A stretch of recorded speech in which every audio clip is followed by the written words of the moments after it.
بسم اللہ الرحمن الرحیم. جی حضرت. وکذالک قولہ تعالی، ہماری گفتگو چل رہی تھی کہ خاص کو خاص میں ہی رکھا جائے گا، اس پہ اخبار احاد سے زیادتی نہیں کی جائے گی، اس کو مینٹین رکھیں گے، اس کا آرڈر 3 ہی رہے گا.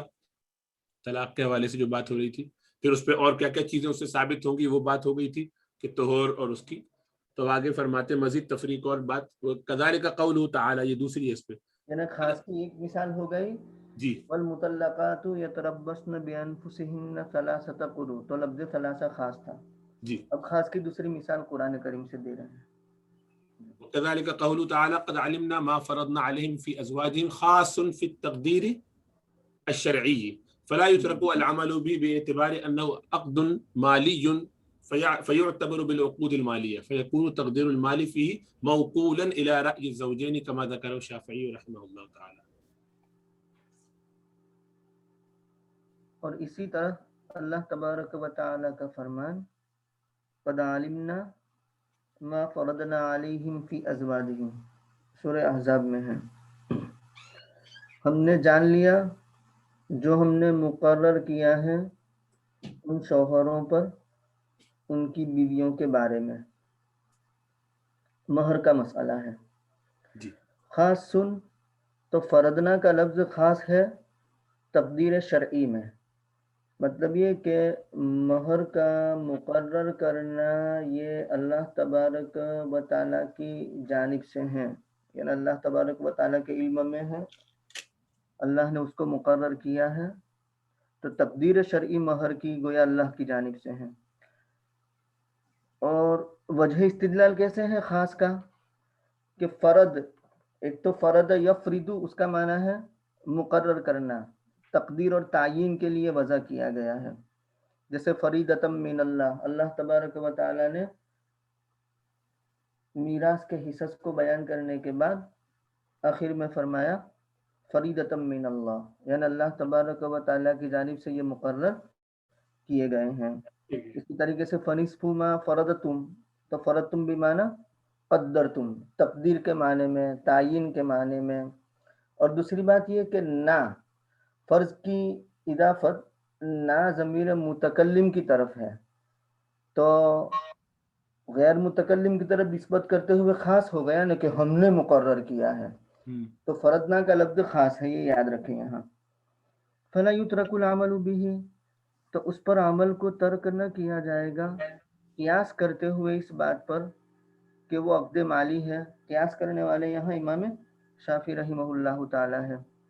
قیاس کرتے ہوئے اس بات پر کہ وہ عقد مالی ہے، بس اعتبار کیا جائے یا قیاس کیا جائے عقود مالیہ پر کہ مال کا مقرر کرنا، مال کی تقدیر، مال کی تعیین اس میں سپرد کی گئی ہو زوجین کی رائے کی طرف، جیسے کہ اس کو ذکر کیا ہے امام شافعی رحمہ اللہ تعالی نے. تو اس آیت میں لفظ فرضنا یہ خاص ہے، اور اس میں اشارہ ہے اس بات کی طرف کہ مہر کی تقدیر اور تعیین شارع کی جانب سے مقرر ہے، یعنی شارع نے مہر کو مقرر کیا ہے. یہ الگ بات ہے کہ قرآن کریم میں وہ مہر کی مقدار کو بیان نہیں کیا گیا ہے، اجمال ہے، مجمل ہے. تو اس اجمال کی تفصیل نبی کریم صلی اللہ علیہ وسلم نے اپنے لسان نبوت سے بیان فرمائی، اور یوں فرمایا کہ لا مہر اقل من 10 دراہم، مطلب یہ کہ مہر یہ 10 درہم سے کم نہیں ہونا چاہیے. تو گویا کہ اللہ تبارک و تعالی نے مہر کو مقرر کیا ہے لیکن اس کی مقدار کو بیان نہیں فرمایا. نبی کریم صلی اللہ علیہ وسلم اللہ کی جانب سے شارع ہیں، انہوں نے اس مہر کی مقدار کو زیادہ سے زیادہ مقدار کو بیان نہیں، کم سے کم مقدار جو ہے اس کو بیان کیا ہے کہ مہر کی کم سے کم مقدار 10 درہم ہونی چاہیے. تو گویا اس اجمال کا بیان ہو جائے گا نبی کریم صلی اللہ علیہ وسلم کی حدیث. امام شافعی رحمۃ اللہ علیہ نے یوں فرمایا کہ نکاح تو ایک عقد مالی ہے، جیسے دوسرے عقود مالیہ ہوتے ہیں، بے ہیں، اجارہ ہے، سلم ہے، صرف ہے. تو اس طریقے سے نکاح بھی عقد مالی ہے.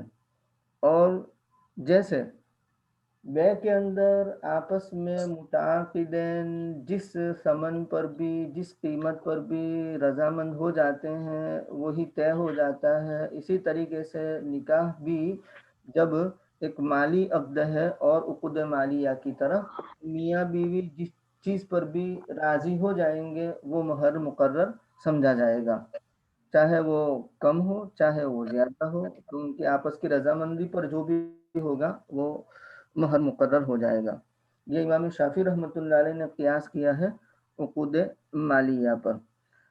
امام ابو حنیفہ رحمۃ اللہ علیہ اور امام شافعی رحمۃ اللہ علیہ دونوں نے اپنے اپنے اعتبار سے دلائل کو بیان کیا ہے اور اس بات کو ثابت کرنے کی کوشش کی ہے.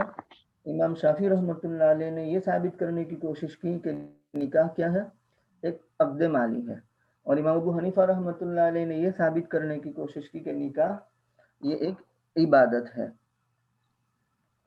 تو امام شافعی رحمۃ اللہ علیہ نے کتاب اللہ، سنت رسول اللہ، اجماع، قیاس اور دلیل عقلی سے استدلال کیا ہے. کتاب اللہ سے اس طرح استدلال کیا کہ اللہ تبارک و تعالیٰ نے حضرت یحییٰ علیہ السلام کے بارے میں فرمایا سیدا و حصورا و نبیا من الصالحین، کہ حضرت یحییٰ علیہ السلام سید تھے، حصور تھے. حصور یعنی بیویوں سے رکنے والے، بیویوں کے پاس نہ جانے والے، اپنے آپ کو روکنے والے.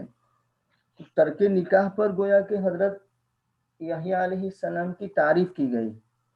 تو امام شافعی رحمۃ اللہ علیہ فرماتے ہیں کہ اگر نکاح افضل ہوتا تو ترک کے افضل پر مدح کرنا یعنی افضل چیز کے چھوڑنے پر تعریف کرنا لازم آئے گا، حالانکہ افضل چیز کے چھوڑنے پر مدح نہیں کی جاتی.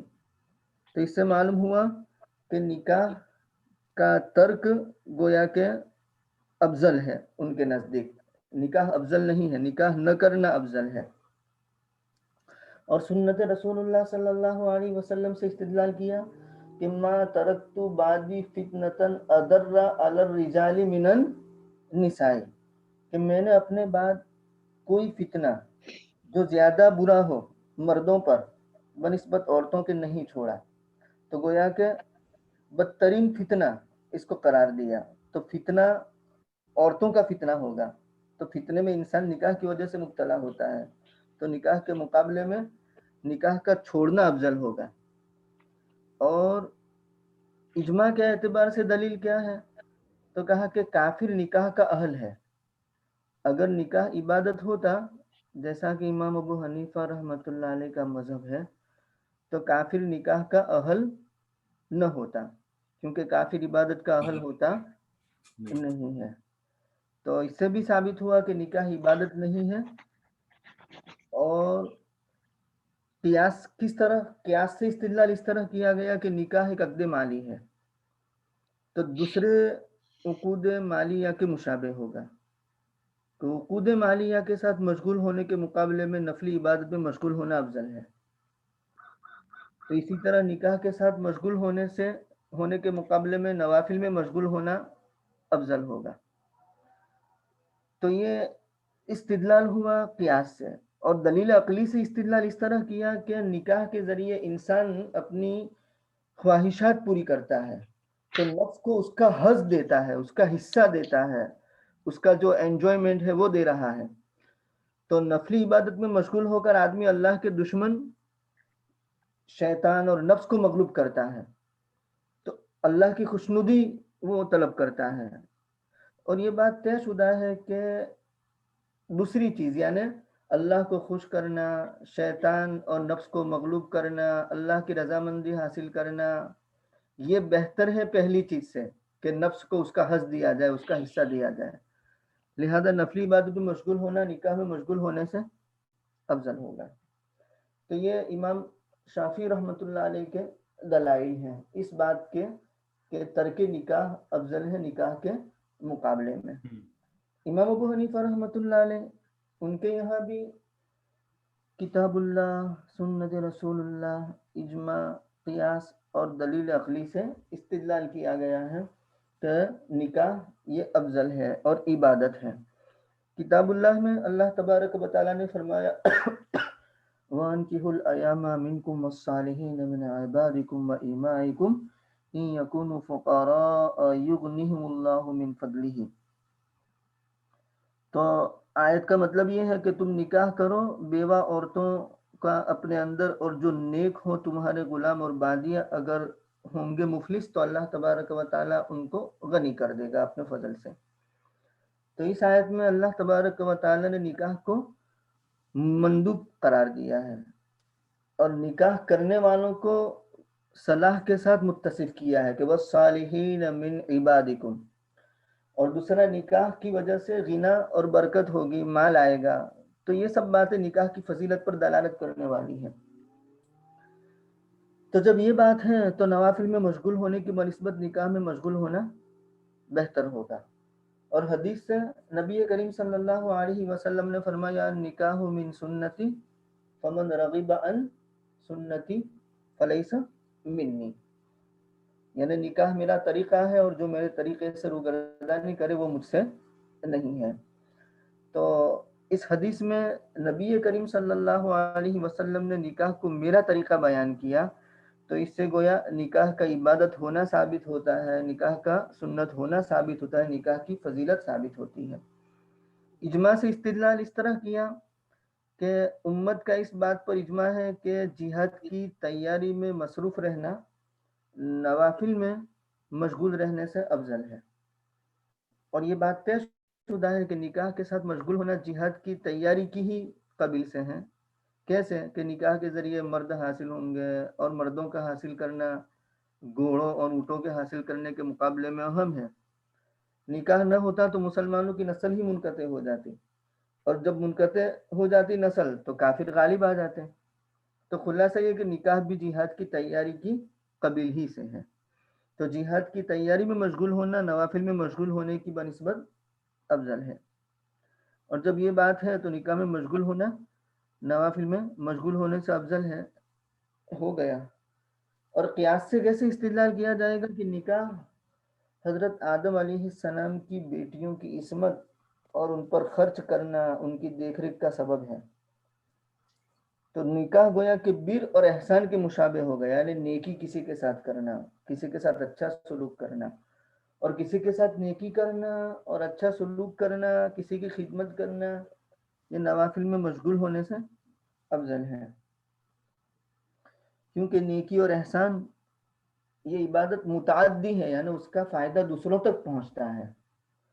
اور رہی بات نوافل، تو نفل نماز، نفل عبادت وہ تو لازمہ ہے، یعنی اس کا فائدہ اپنے تک محدود رہتا ہے۔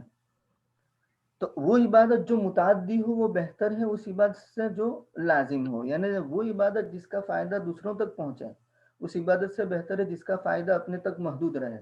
اور ظاہر بات ہے کہ نکاح کے اندر دوسروں تک فائدہ پہنچتا ہے، تو نکاح گویا کہ نوافل میں مشغول ہونے سے بہتر ہوگا۔ اور دلیل عقلی سے اس طرح قیاس کیا کہ نکاح جو ہمارا نفس امارہ ہے اللہ کی حفاظت اور حصن میں داخل کرتا ہے، مطلب یہ کہ نکاح کے ذریعے نفس امارہ محفوظ ہو جاتا ہے، محسن ہو جاتا ہے، برائیوں سے رک جاتا ہے۔ تو برائیوں سے رک جانا یہ نوافل میں مشغول ہونے سے بہتر ہے۔ اتق المحارم تکن عبد الناس، عبادت نوافل کی قبیل سے ہو نہ ہو کوئی حرج نہیں، لیکن محارم سے بچیں، گناہوں سے بچیں، نفس امارہ کی خواہشات پر چلنے سے بچیں۔ تو نبی کریم صلی اللہ علیہ وسلم نے فرمایا کہ اللہ کی منع کردہ چیزوں میں سے ایک ذرہ رک جانا ثقلین کی عبادت سے بہتر ہے، زمین آسمان کی عبادت یا جن اور انس کی عبادت سے بہتر ہے۔ جب یہ ایسا ہے تو نکاح میں مشغول ہونا بھی نوافل میں مشغول ہونے سے بہتر ہوگا۔ تو یہ دلائل ہو گئے امام شافعی رحمۃ اللہ علیہ کی جانب سے اور امام ابو حنیفہ رحمۃ اللہ علیہ کی جانب سے، کتاب اللہ، سنت رسول اللہ، اجماع، قیاس اور دلیل عقلی۔ وفرع على هذا أن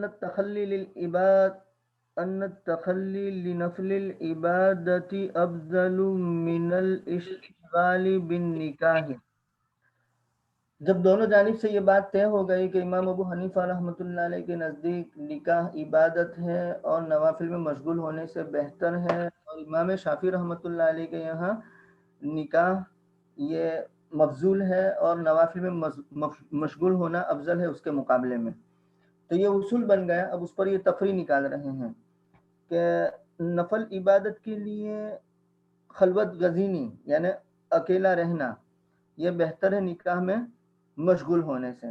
کیوں؟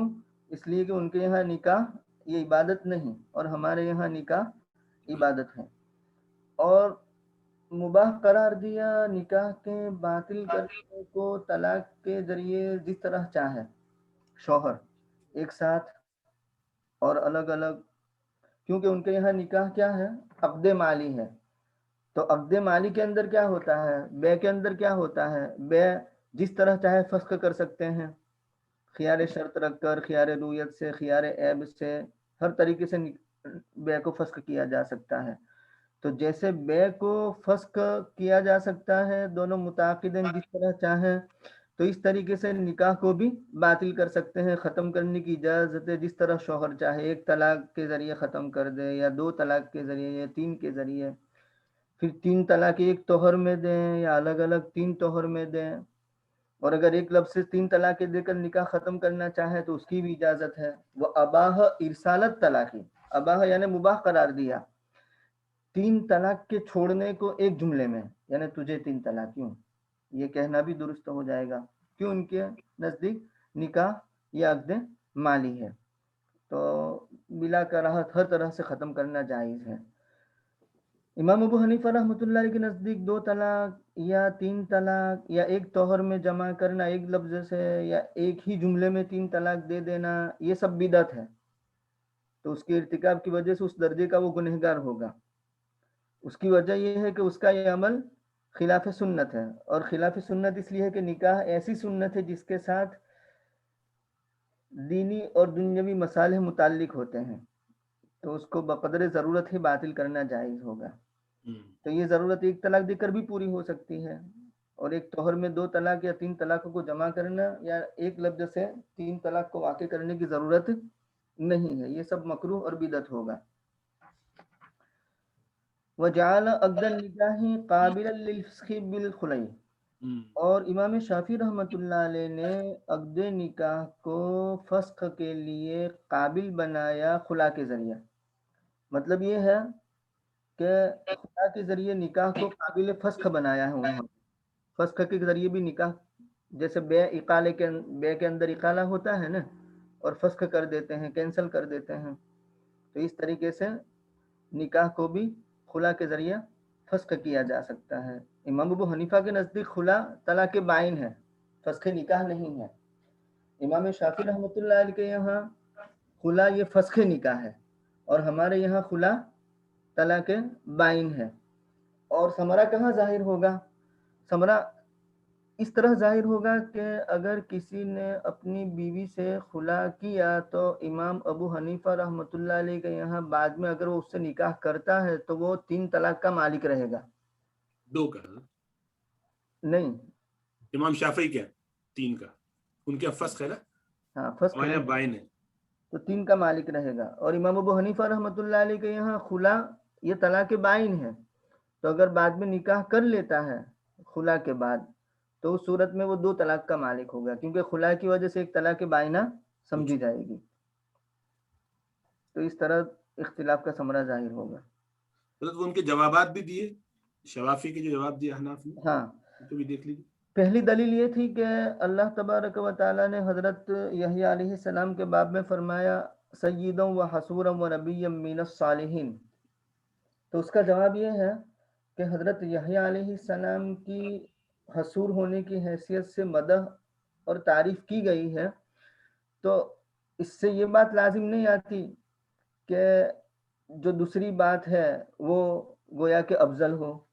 کوئی ایک بات کو بیان کیا جاتا ہے، دوسری بات کو بیان نہیں کیا جاتا۔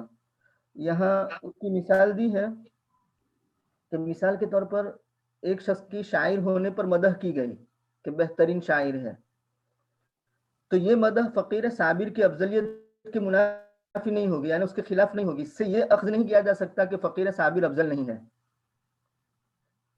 تو ایسا تو ہو سکتا ہے کہ ایک شخص کی مدح اس کے شاعر ہونے پر کی گئی مگر افضل اس کا فقیر صابر ہونا ہو.